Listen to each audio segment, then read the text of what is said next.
Bridget Ziegler. Who is that? Well, I'm going to break it down for you, ladies and gentlemen. She is one of the founding members for Moms of Liberty, aka Daughters of the Confederacy. She began her political career in 2014 when her husband, Christian Ziegler, suggested she run for Saratoga School Board. The governor, Rick Scott, appointed her, and then later on that year, she actually won a 4-year term in that position. She was often agitated because she claims only one of the few conservatives on the school board. So her and a bunch of other conservatives on that school board founded their own association called the Florida Coalition of School Board Members in 2015. That was a conservative branch of the school board. Okay. What happened? Well, she was one of the leading people that were fighting for mask mandates in Florida, and specifically in Sarasota County's schools. That's when you guys saw during the pandemic all these battles at school board meetings. That spawned the Moms of Liberty. Now, ladies and gentlemen, what is the Moms of Liberty? Well, here are their key points. These are the key points that are described by the Moms for Liberty. Okay. They advocate for parental rights at all levels of government. They aim to unify, educate, and empower parents to defend their parental rights. I mean, I guess that sounds pretty good at first glance. On paper, that sounds pretty good. It doesn't sound unreasonable. It doesn't sound unreasonable.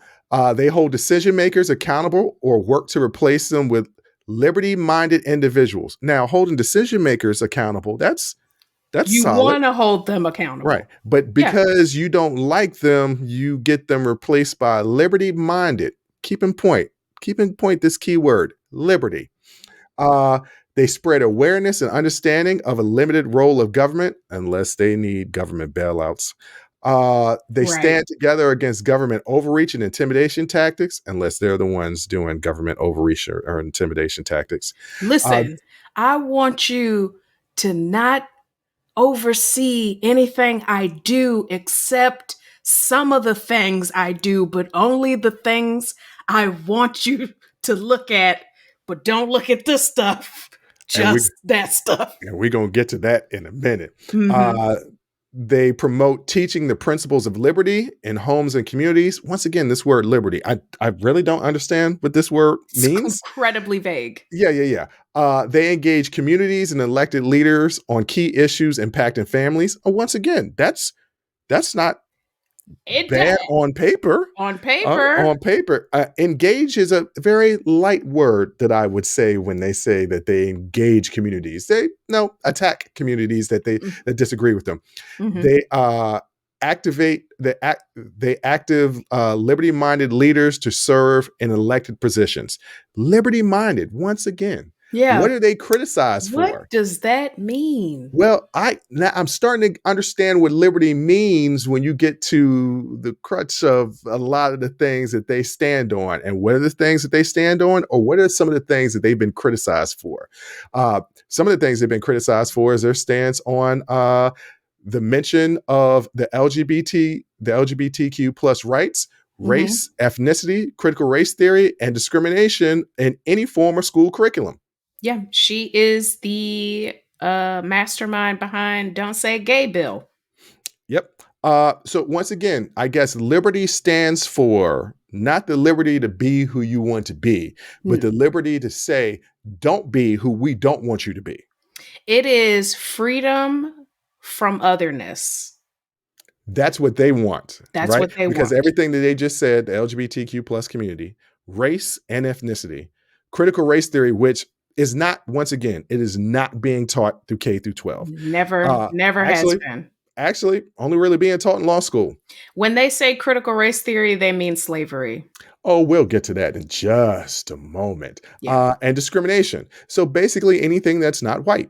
That they don't want you learning about anything. White, straight, and Christian. Yep. multiple chapters have campaigned to ban books. They're the ones behind the banning of books in the libraries, banning books that address gender, sexuality for school libraries. They have been described as a far-right organization. That's an easy description. They are a far-right organization At that minimum. they engage in anti-student inclusion activities.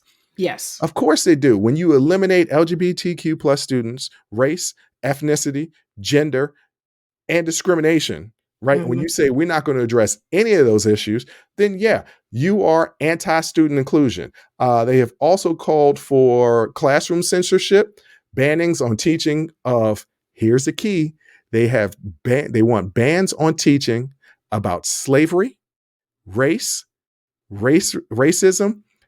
and LGBTQ people in history. They want to erase otherness from history to promote assimilation in the present.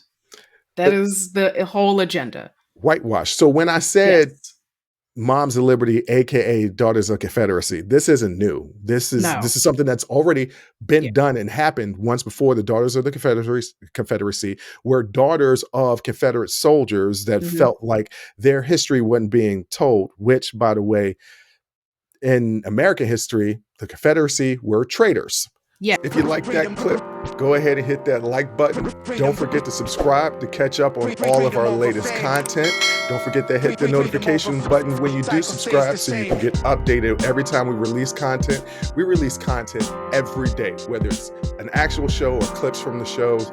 So go ahead and subscribe, like, comment. Also, don't forget our Patreon page where you can find our Talking Straight-ish and After Hours Uncensored episodes. That's patreon.com/unsolicited perspectives. But once again, thank you again for listening to Unsolicited Perspectives. I'm your host, Bruce Anthony, and I'm going to catch you next time.